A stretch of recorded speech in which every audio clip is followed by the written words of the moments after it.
محترم ناظرین، update four vision میں آپ کا استقبال ہے۔ آج ہمارے آقا و مولا جناب محمد رسول اللہ صلی اللہ تعالی علیہ وسلم پر سب سے پہلے جو وحی نازل ہوئی اس کا ذکر لے کر حاضر ہیں۔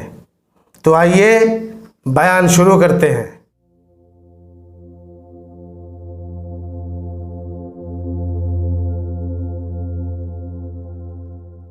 شہر مکہ سے تقریباً 3 میل دور حرا نام کا ایک پہاڑ ہے،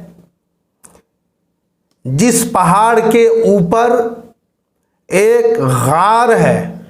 غار کا مطلب کھوہ، چھپنے کی جگہ، جس کو غار حرا کہتے ہیں۔ رسول پاک صلی اللہ تعالی علیہ وسلم اکثر اس غار میں 2 3 4 دن تک جا کر اللہ کی عبادت و ریاضت میں مشغول رہتے تھے۔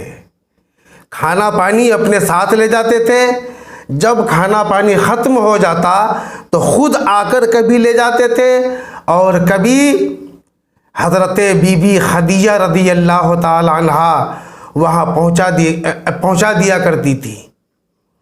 حسب معمول رسول پاک صلی اللہ تعالی علیہ وسلم میں غار حرا میں عبادت الہی میں مصروف ہیں کہ اچانک ایک فرشتہ یعنی حضرت جبریل امین علیہ الصلاۃ والسلام نبی کی بارگاہ میں حاضر ہوئے اور اچانک ایک دم سے آ کے سرکار سے جبریل نے کہا، پڑھیے۔ میرے نبی نے ارشاد فرمایا، میں پڑھنے والا نہیں۔ حضرت جبریل نے رسول پاک صلی اللہ تعالی علیہ وسلم کو زور سے اپنے سینے سے چپکایا، معانقہ کیا، اس کے بعد چھوڑا، پھر کہا، پڑھیے۔ میرے نبی نے ارشاد فرمایا، میں پڑھنے والا نہیں۔ دوبارہ پھر جبریل نے سینے سے چپکایا اور چھوڑنے کے بعد کہا کہ پڑھیے۔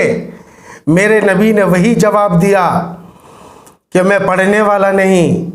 پھر جبریل نے آخری بار رسول پاک صلی اللہ تعالی علیہ وسلم کو زوردار انداز میں اپنے سینے سے چپکایا اور چھوڑنے کے بعد کہا، اقرأ بسم ربک الذی خلق۔ اپنے رب کے نام سے پڑھیے جس نے پیدا کیا۔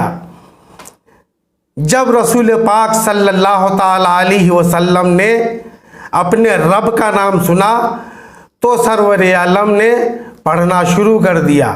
بہرکیف یہ خداوند قدوس کی جانب سے جبریل امین رسول پاک کے پاس سب سے پہلی وحی لے کے نازل ہوئے تھے۔ رسول پاک صلی اللہ تعالی علیہ وسلم کے دل میں خوف پیدا ہوا۔ گھر تشریف لائے اور گھر کے لوگوں سے فرمایا، مجھے کمبل اوڑھاؤ۔ رسول پاک کمبل اوڑھ کے سو گئے۔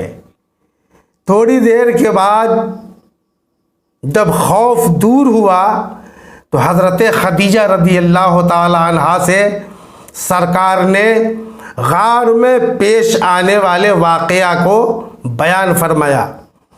حضرت خدیجہ نے رسول پاک صلی اللہ تعالی علیہ وسلم کو لے کر اپنے چاچا زاد بھائی ورقہ بن نوفل کے پاس گئی۔ ورقہ بن نوفل عیسائی کا اتنا بڑا عالم تھا جو انجیل کا عبرانی سے عربی میں ترجمہ کیا کرتا تھا۔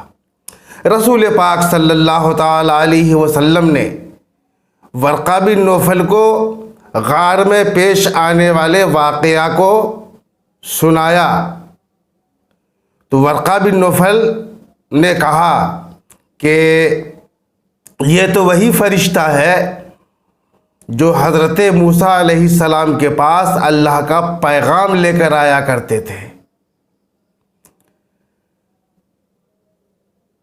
کاش میں اس وقت جوان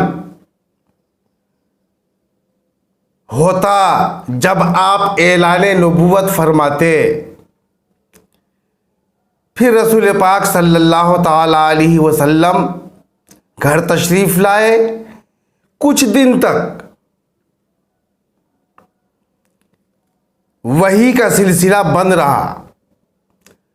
رسول پاک صلی اللہ تعالی علیہ وسلم منتظر تھے۔ ایک دن گھر سے نکل کر کہیں تشریف لے جا رہے تھے تو ایک آواز آئی، یا محمد۔